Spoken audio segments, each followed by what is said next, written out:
Welcome back to another edition of Research Fantasy presents our NBA Fantasy Baller DFS edition for Thursday, May 4th, 2017. We've got a two-game slate. Last night saw Cleveland move ahead 2-0. It's just not looking like I really did think the Raptors would play a little better. Honestly, my take on the postseason was the Cavs don't look good on the defensive side of the ball, but nobody wants to play enough offense against them to beat them. I mean, it's kind of like the old mentality that the Saints used to have. It's fine if you want to score 35 points, we'll score 39 and beat you. So, it's looking like the only team that can two teams that could get there probably would be the Warriors or the Thunder. We'll see, but Toronto looks like it's probably going to be about a 4-game series here. We'll see how things change when it switches to their home court. On the other side of the situation, San Antonio blew out the Rockets and lost Tony Parker, it looks like, in the process. So that's always a good thing when you get someone who is actually starting to play well. And now they're probably going to be gone. You usually don't get carried off the court and return to good form. So definitely not an ideal situation there for the the Spurs. Tonight we have Boston headed on the road with a 2-0 lead to take on the Washington Wizards. We also have Utah taking on the Golden State Warriors.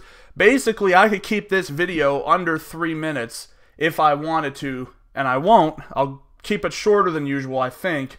But your strategy for these two-game slates, as far as I'm concerned, especially if it stays, Boston, Washington with Utah and Golden State, is really just going to be to stack the Boston-Washington game.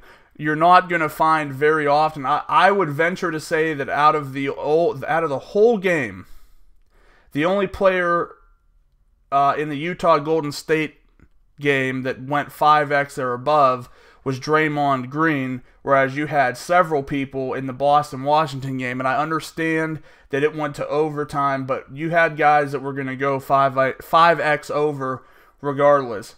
Not only that, but you had guys go 4x more often in that game as well. So, starting on the Boston side of the ball, I still think your best bet is to focus around Isaiah Thomas and Al Horford.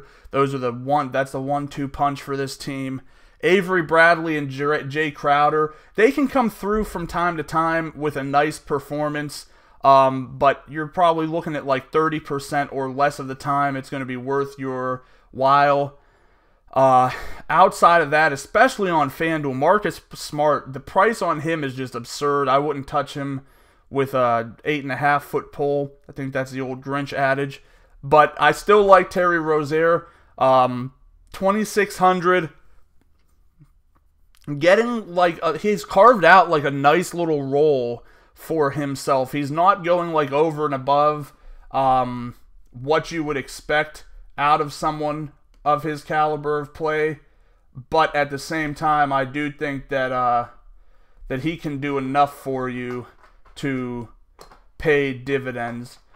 On the Washington side of the ball, it's absolutely all about John Wall. With this game moving to the home court and his team down 2-0, you got to think that this is the kind of game that he shows up for. I really expect a big night out of him. Behind him, because of his recent price increase, I would probably put Otto Porter right below Bradley Beal in terms of guys I want to use. But they're still up there, especially in comparison to the Utah Golden State players. Marcin Gortat having some good games, so you can't exactly write him off, but it just makes me uncomfortable because we know what he's been capable of all year. Markieff Morris, just not a guy I'm really interested in. He's probably a guy who's going to hit value, 20% of the time. Just not consistent enough for my liking. That's probably where I'd stop there. I think a lot of people, I don't know, I guess I don't hate Kelly Oubre.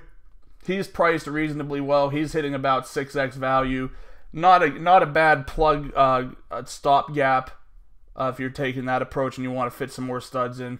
Moving on to the Utah Golden State game, like I said, as a whole, I'm just really not interested in these guys. Maybe the story might change when the series heads back to Utah.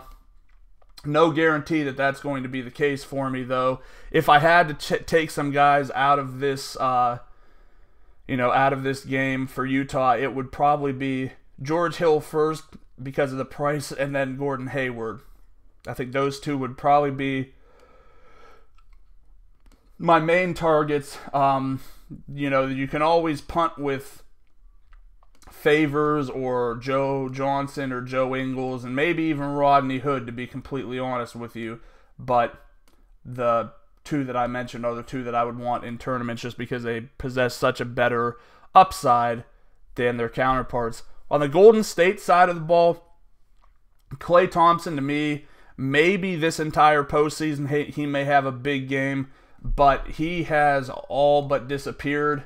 I mean, he has one game in the 30s against Portland, but outside of that, he just has not been a part of the scoring attack. The last game, the first game of this series, really saw the scoring,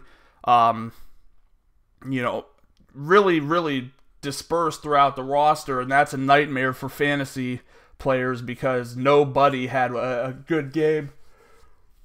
Excuse me.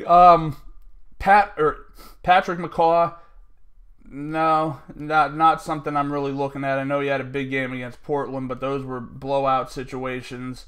JaVale McGee didn't see but 10 minutes on the court in the last game. So for me, I don't hate Draymond Green. I don't think that type of production is going to be consistent for him.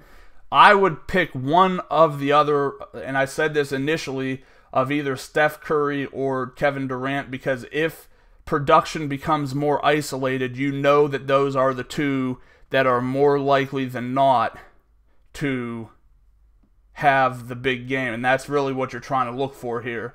Again, like I said, I would definitely start with locking in my guys from, the Boston-Washington game.